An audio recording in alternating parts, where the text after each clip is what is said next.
Nah, ini pertanyaan penting.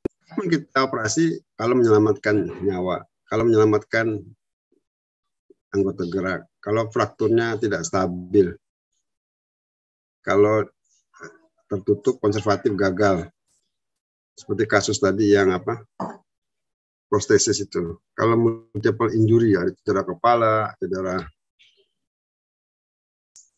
digestif, atau dia ingin early mobilization seperti kasus bapak tadi, yang cepat-cepat jalan ya kita pasang prostesis. Atau kalau nggak dioperasi susah, ya udah dioperasi. Hanya ini 7 syarat. Tapi harus kasih tahu pasien, operasi itu risikonya mati loh. Kedua, risikonya operasi infeksi. 3, nyeri. 4, duitnya besar, mahalnya nggak? Salah tahu aja. Ada pertanyaan sampai sini? Izin bertanya, Dok. Ya. Saya Alexandro, NRP 126, mau bertanya tentang slide yang sebelumnya, yang tentang ankle sprain 1, derajat 1. Nah, apabila ada seseorang yang terkena ankle sprain derajat 1 itu, apakah juga diperlukan tata laksana farmakologis atau hanya tata laksana non-farmakologis, Dok? Yang terakhir diulangi pertanyaannya. Apakah diperlukan penata laksanaan farmakologis seperti pemberian obat-obatan khusus atau hanya penata laksanaan non-farmakologis, Dok? Jadi pada ini kan pada cedera ligamen jam itu, apakah dia grade 1, grade 2, atau grade 3. Grade 3 putus total, grade 2 setengah putus, grade 3 tidak putus, tetap grade 1 tidak putus, cuma memar, grade 2 putus setengah, grade 3 putus total. Pada semua itu terjadi reaksi inflamasi. Jadi kita boleh memberikan obat antiinflamasi. Apa misalnya natrium diklofenak, bisa dioleskan di daerah yang bengkak itu atau diminum.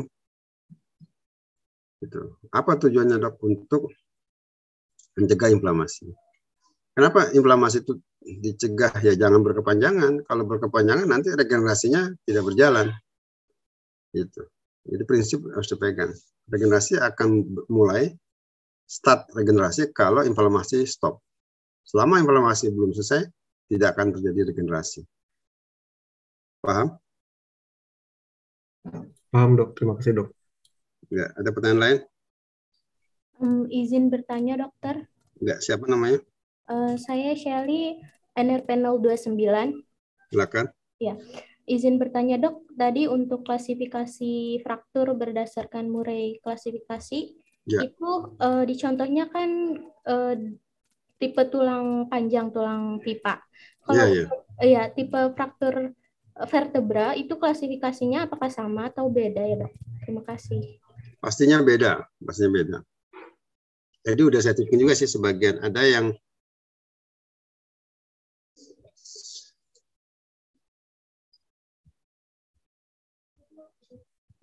nah ini nih.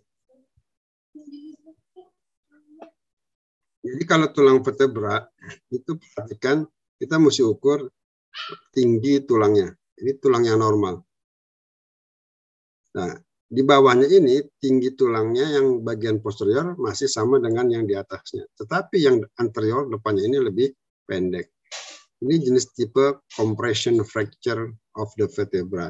Fraktur vertebra compression. Dan diukur, misalnya ini diukur tingginya 3 cm.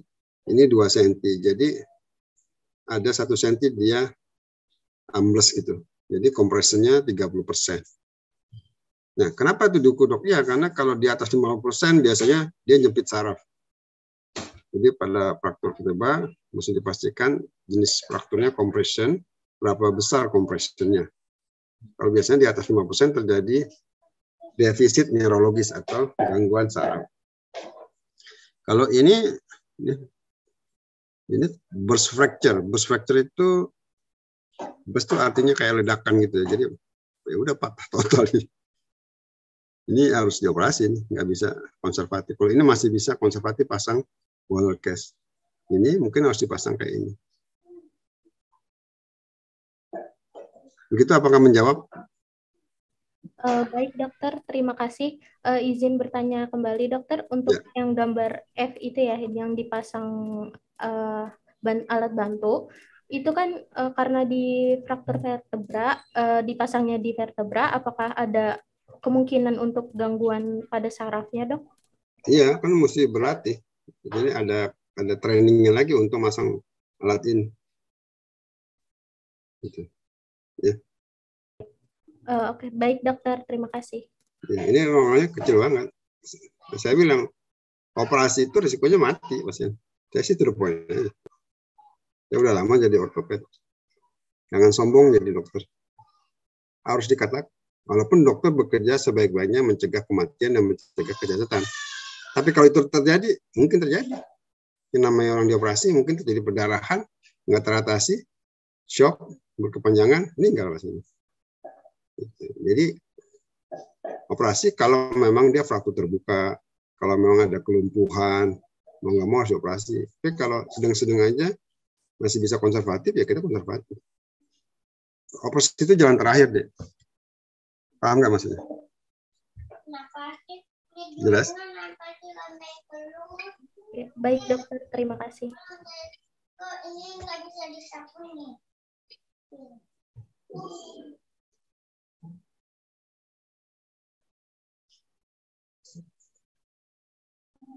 Kan saya bilang cuma 7.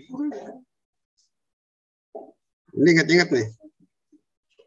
Kalau dia fraktur terbuka mengancam nyawa, ya operasi. Atasi perdarahannya.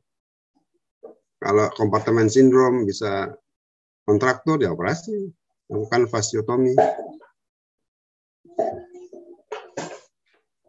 Ya. Nah, apa itu life saving dok? Trauma pelvis dengan perdarahan yang hebat itu shock, biasanya hipovolemic shock. Ya, dioperasi. Cari sumber perdarahannya. Pelvisnya difiksasi. Atau arterinya putus, ya kita sambung. Atau gempa bumi kayak di Pariaman nih. Pasaman ya, lupa. Ketika bangunan terjadi rhabdomyolysis, otot-ototnya rusak. Nah, ini bahaya, bisa ngancam nyawa.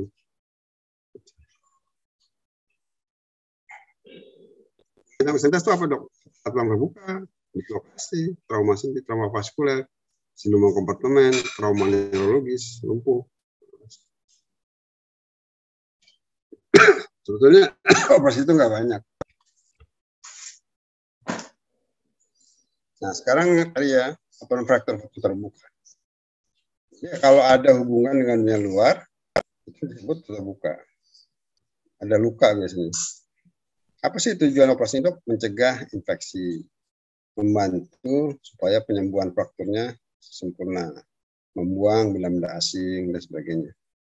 Terus kita kalau ada otot-otot yang mati kita buang lebih demam, ya, restorasi fungsi. Nah klasifikasinya dia cuma 3, jangan dihafalin. 1, 2, 3. Ingat aja 4 nih. Kalau dia perang kayak Ukraina dan Rusia, ada sniper nembak kaki warga, patah tulangnya, itu high velocity karena pakai senjata tajam ditembak. Itu langsung dia derajat 3 fraktur terbukanya. Kalau low degree ya mungkin kepleset jatuh gitu. Kalau main bola mungkin moderate. Itu dilihat derajat kerusakannya. Kalau lukanya cuma 1 cm ya ringan, tapi kalau dia lebih dari 5 cm ya dia 3. Jadi nggak usah dihafalin deh. Kalau tengah-tengah ya masukin di tengah-tengah. Karena ini hanya untuk di alatnya aja. Semua ini di Bidemang. Cuma kalau 1 boleh internal fiksasi, 2 boleh ya boleh enggak, 3 harus eksternal fiksasi. Configuration frakturnya, kalau tadi simple, sedikit komunitifnya ya. Tapi kalau segmental kayak tadi atau shiver combination itu dia derajat 3. Terus lihat lukanya kotor apa enggak? Kalau kotor banget, kena gempa gitu ya, ini derajat 3. Untuk apa sih semuanya? Untuk memastikan bahwa tidak ada infeksi. Ya, supaya tulangnya nyambung dengan baik. Makanya semua fraktur terbuka harus dikasih antibiotik. Ya. Nah, kalau tipe 3 itu urusannya dokter bedah. Kamu nggak usah apalin. Karena setelah dioperasi, tulangnya masih bisa ditutup, itu 3A. Tapi kalau setelah dioperasi lebih demam, tulangnya masih nongol, kelihatan, itu ya 3B. Atau semua fraktur terbuka dengan adanya ruptur arteri, itu langsung 3C. Izin dokter. Mohon maaf dokter. Ini sudah jam 10 lebih. Kami ada kuliah selanjutnya, dok. Oke. Sampai sini dulu ya. Nanti kita lanjutin. Jadi prinsip treatmentnya emergensi, dicek ancaman nyawa yang lain. Antibiotik, lihat tuh semuanya pakai antibiotik. Nah tadi imunisasinya pakai plaster. Pakai tadi cecal retraction atau internal fixation with implant. Internal. Ya. Oke, terima kasih atas perhatiannya. Ini kata-kata mutiara dari Steve Fisher. Creative and action are synonym. You cannot be creative without taking action. Terima kasih. Mohon maaf kalau ada yang kurang berkenan. Semoga ada manfaatnya buat Anda semua. Assalamualaikum warahmatullahi wabarakatuh. Waalaikumsalam warahmatullahi wabarakatuh. Terima kasih banyak dokter.